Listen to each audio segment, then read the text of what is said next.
Good morning, my beautiful friends. If you're new to this channel, my name is Francesca and welcome to the No Secret Lifestyle community. And if you are a returning viewer and subscriber, welcome back. So I hope you guys are doing amazing, and I just want to say that I'm super excited about today's episode. It's something that I've been wanting to cover for a long time, and I have the pleasure to be discussing this topic, which is the feeling of being left behind, with someone very special that I met at the yoga studio that I currently attend. Her name is Luc Prenoveau. And she has a lot of good things to say. When I go to her practices at the studio, I always feel like I'm leaving the studio with a little bit more knowledge, and like a seed has been planted in my mind, and it just makes me think and reflect a lot about my own life and just things that I'm doing for myself.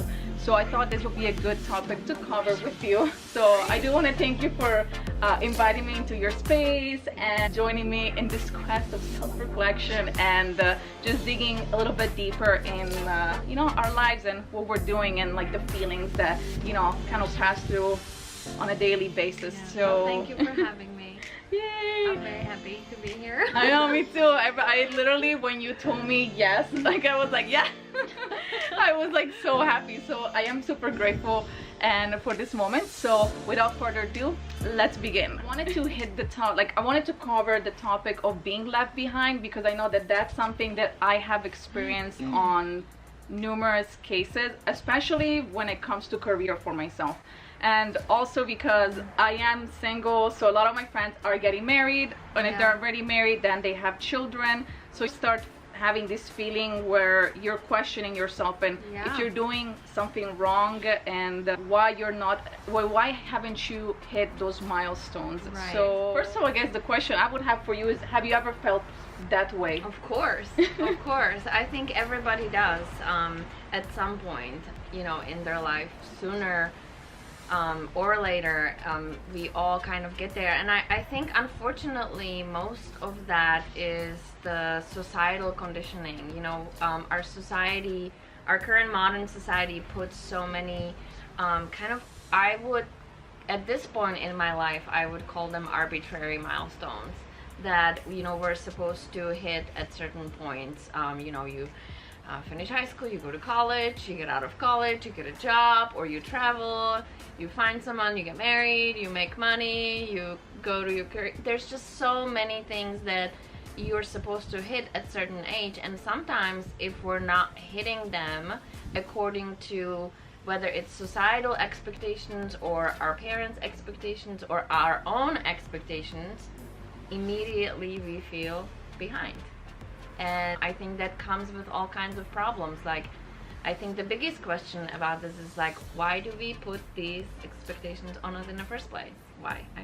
I think know. about that too, because I come from a family, at least my parents specifically, they have always believed in anything that I wanted to do. They had never told me don't do it. Maybe they given me advice on just being cautious, but they never told me don't go and do something. So right. I know it's confusing to me because I don't come from a family that has set any mental blocks for myself, but I feel like for me also, I had some issues where I had a really low self-esteem from bullying when I first came to this country. I had a little bit of that experience. So I think that kind of led to other things where I just didn't think I was good enough to have certain friends or certain relationships or fit in exactly. So in a way, I almost felt like I had to start copying what everybody else was doing to fit in, and essentially that was not what my true essence is or who I really am. So I was doing and acting in ways that were not aligned with my real values. And I mean, the good thing is that I'm realizing that now. However, it's still a work in progress, because like you said, there are this just invisible rules and social norms that I don't know why we all need to follow, and if we don't follow them, we seem like we're the weirdos, and I don't understand why. Well, and I don't think most of us really don't understand why, and I don't think it's not until you reach certain point in life and perhaps go through certain struggles and also get to a point where you just kind of realize that maybe it is what it is, and then you're really truly comfortable or perhaps at peace, or maybe you find your purpose and you align yourself with yourself, for lack of better words, I think only then we kind of start questioning all those invisible rules, right? Because also, you know, it's complicated. Humans like to belong. Belonging is a big part of human nature, and kind of what you were describing, you know, like potentially coming to this country, not feeling like you fit in immediately, that's part of it. And especially in a young age when we're more vulnerable and we're still kind of trying to figure out who we are in the first place, you know, and how do we fit in and how do we contribute, the belonging feeling kind of puts the pressure on us, because we do want to belong and we do want to feel like we are in some way, right? So, and then not only that creates the invisible norms, but then we create them for ourselves because of certain needs that we have as human beings. Something I'm curious about, like, do you feel that you have reached a point where you understand it, or that you're comfortable with yourself, that you're peace with yourself, and you're okay not being part of necessarily the club or, like the club? Sometimes I feel I have reached that point, and other times I don't. As far as I am concerned, I would like to think that I somewhat have a handle of things, but then there are new challenges. I have a son, he's 7 years old, and there are new expectations there, right? There's school, there's sports, so I feel like no matter which point in your life you're in, you're always battling something, because there's a new experience that comes potentially from outer sources. So even though I would like to think that I don't put myself in a box anymore, and I would like to think that I feel like I am in peace, as far as I'm concerned, there are other parts in my life where I think there's still challenges, you know, to be faced. So I don't have a good answer. But at least you're aware of these elements and these things that make you question life, and then you can kind of go from there. So. And I think you make a really good point there, because once you have an awareness, then you have something to work with, right? Once you realize that there are, you know, factors, once it clicks, then that's kind of like half of the battle. It's true, and that's, I think, one of the reasons why I know I continue to go to yoga, because at the first I did it because I actually had an injury, but then I started seeing the benefits from the practice itself, and it just really makes you think a lot. And I know for a moment I was taking it, again, talking about this whole being left behind, I was only taking the gentle yoga and the hot 26, and then a friend of mine was like, listen, like, you can do hot power, like, you'll be fine, like, you don't have to be this like a master at like doing all these handstands and all these other things. You go at your own pace. No one is here to like make you feel bad. It's not the competition. You're not behind. Who was and that? Yusuf, and we've been friends for such a long time, and I haven't looked back since then. And when I go in, I'm like, you know, today is the day I do something, or today is not the day I do something, but I don't beat myself up for it, because sometimes I know I can be competitive, and I didn't want to make this into a competition, because that's not the purpose. But you know, even in little things like that you're just supposed to be enjoying, like, you can like make yourself go a little like crazy. Yes, absolutely. I think that's where yoga is big, and it's becoming bigger and bigger, because I think a lot of people go to yoga for the physical practice. That's how it started for me, and then, you know, it's just kind of seems that over time, with some consistency, you start receiving certain messages, and you're just like, you start thinking about it in a way that's less physical and more emotional, and then awareness starts, you know, to creep in. And then once you have that, again, there's no way back. I think the biggest lesson I've taken from that, it's how to apply what you learn into real life, which is the same thing, because I know I read a lot of books, and you know, now a lot of people do journaling, which is great. Like, I do it too. I do more like free writing, but it's almost like, okay, so I'm aware of like these feelings, I'm aware of these things that are happening to me, but like, I think like the magic, or like the work really comes when you're able to like translate the information you read, or the thoughts that you are writing down, and how to actually apply them in real life. That's where the shift really happens, and that's where we don't have figured out sometimes. Yeah. Even though we're aware, we don't know how to actually like translate it to like our everyday life. Yeah. Well, that's true. And when I teach yoga, generally I theme my classes around an event that happened in my life, you know, for better or worse. And then I kind of I backtrack it to the practice, and then I kind of backtrack it back to like, what can you do to take this out of this room, you know? But also I think you need to be careful, or I feel I need to be careful, because like you can push people only so far, you know, or maybe not, maybe pushing is not even the right word actually, because I just like we've talked before we started, I just like to plant the seed. And then once the seed is there, it's not my job to grow it. That is your job. I was listening to a podcast when on my way here, and the girl that I was listening to, she was talking about like human beings being like flowers, because they all grow at different rate, and you know, depending how much sun you get and rain and all these other like elements. Absolutely. Like they're all beautiful in their unique way, but the growth process is different. Yes. So yeah, like planting the seed, like you can be planting seeds, right? And then everybody just kind of grows at their own pace. Yes, absolutely. And there is something to be said for, you know, a gentle nudging or a gentle support, or what, even something else that I'm trying to say, definitely not pushing. But I think you make an excellent point. Everybody grows in a different way, and sometimes some of the things that, for example, I may say in class may not connect until months or even years later. And then you're like, oh yeah, somebody said that to me one time. Now it makes sense, you know?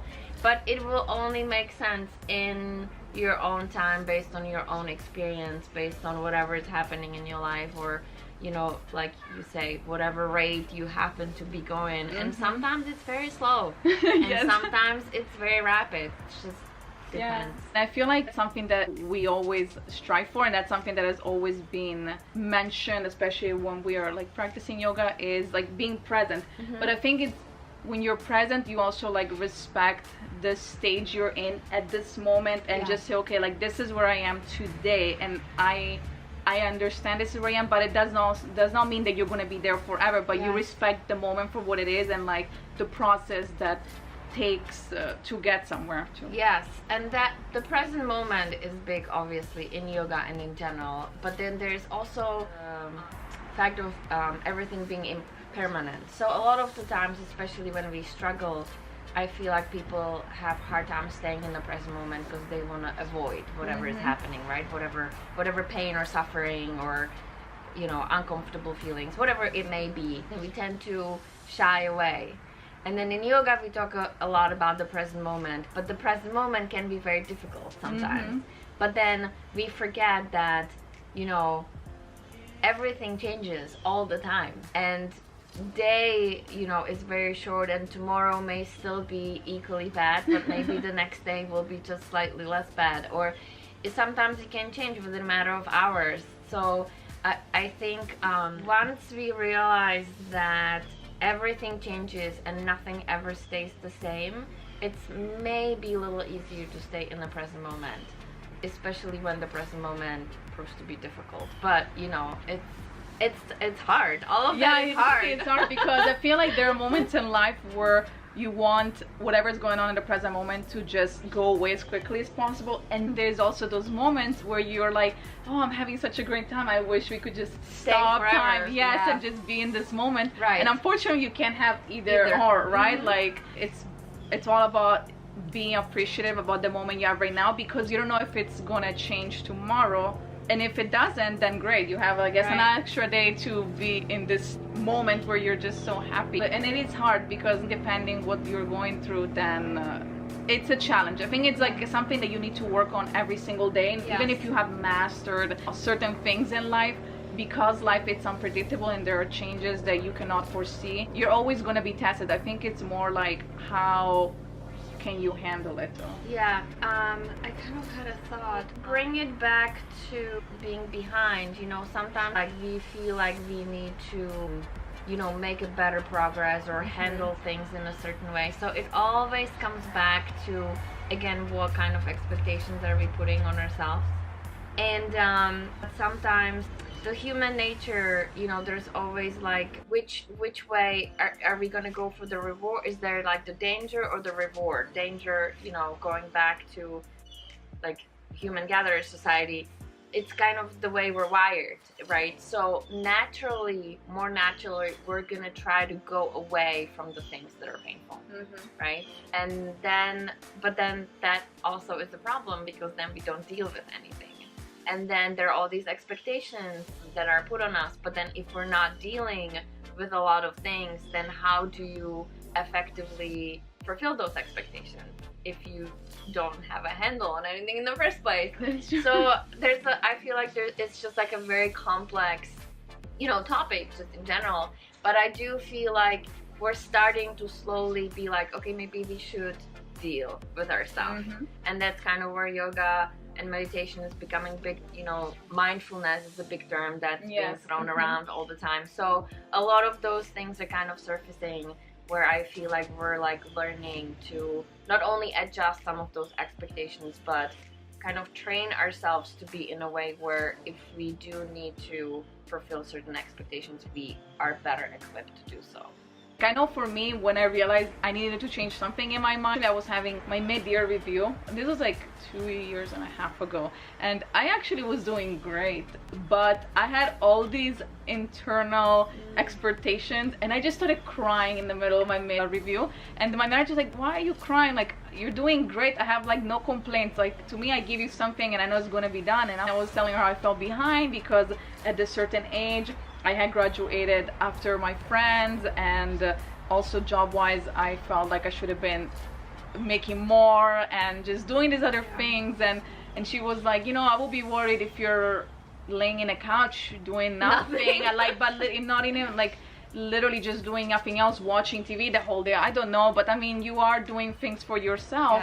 And everybody has their own path to follow, and you have your own purpose that is it's unique to you. So don't worry about what everybody else is doing.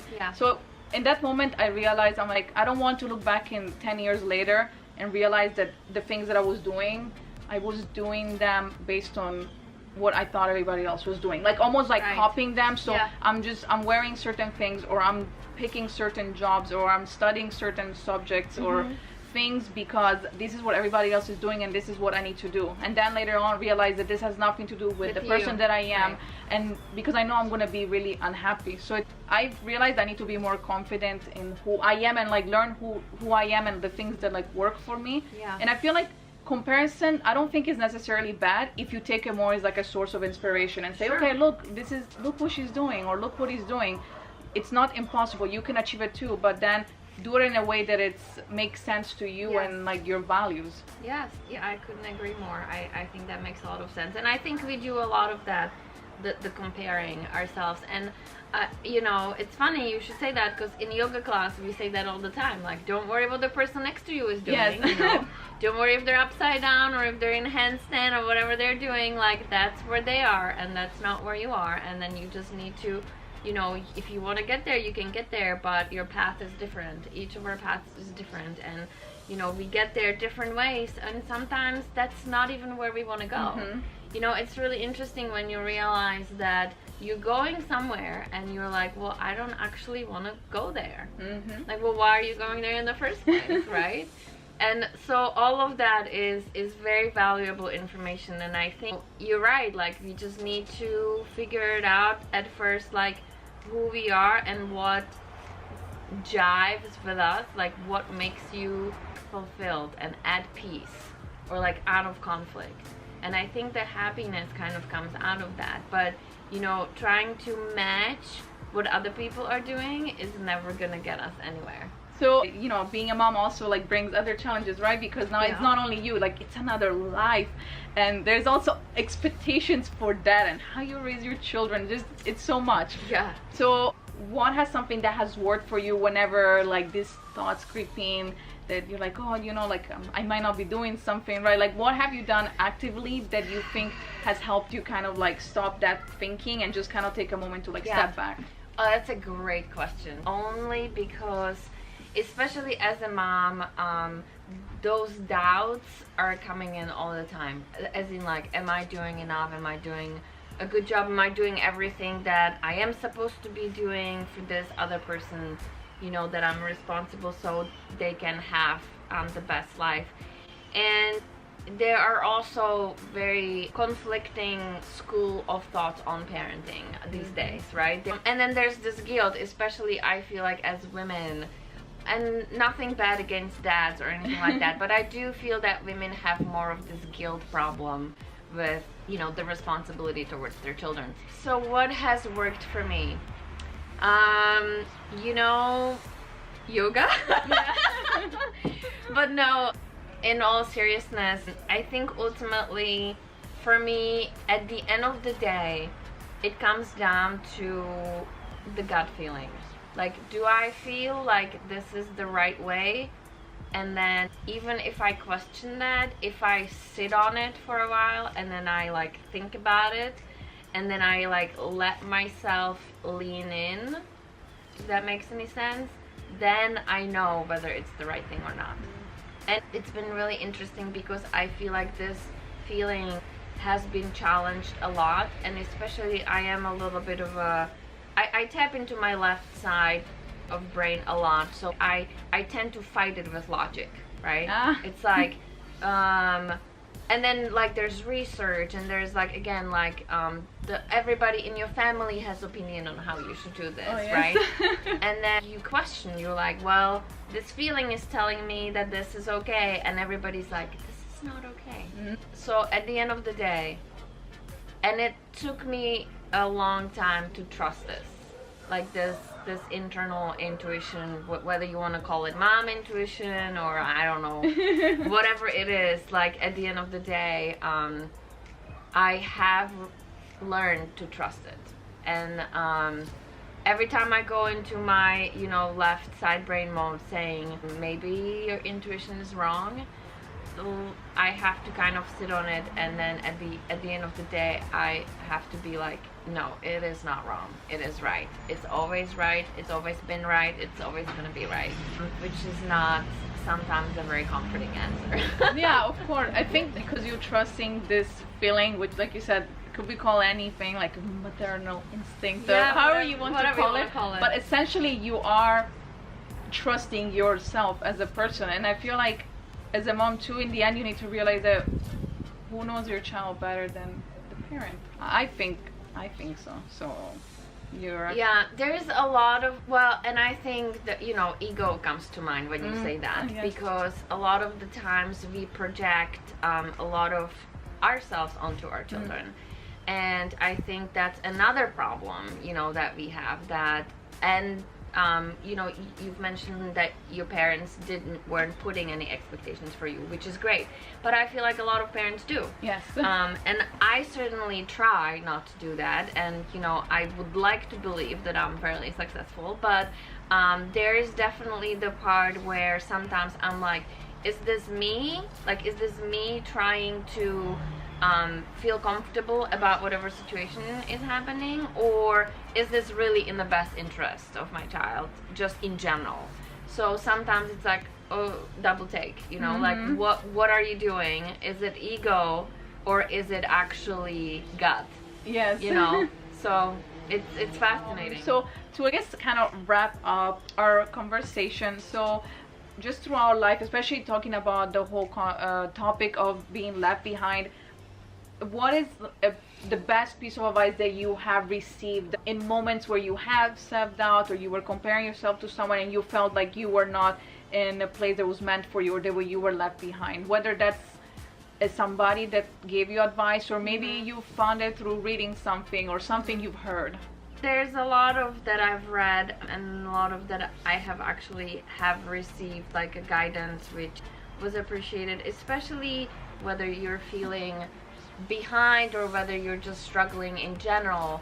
I think staying present is the big one, and then just kind of knowing that everything is impermanent and things will change.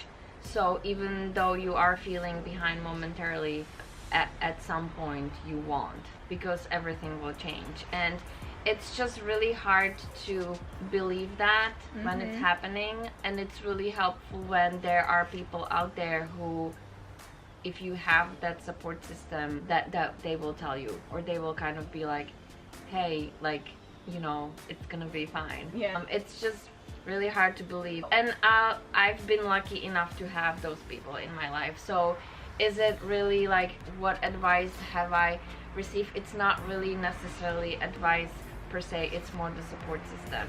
Like, is it in place? You know, like, do you have those people that you can rely on in the times when you really need it? I do have a tattoo on my leg that says one day at a time. And that kind of again, whether that goes to feeling behind or any struggle for that matter, it goes back to, you can only do it one day at a time. And, you know, again, things will change. So I think ultimately my message is the same, like, present moment, whether it's day or an hour, or sometimes it's just like the next thing, right? It's like, how can I get to the next thing?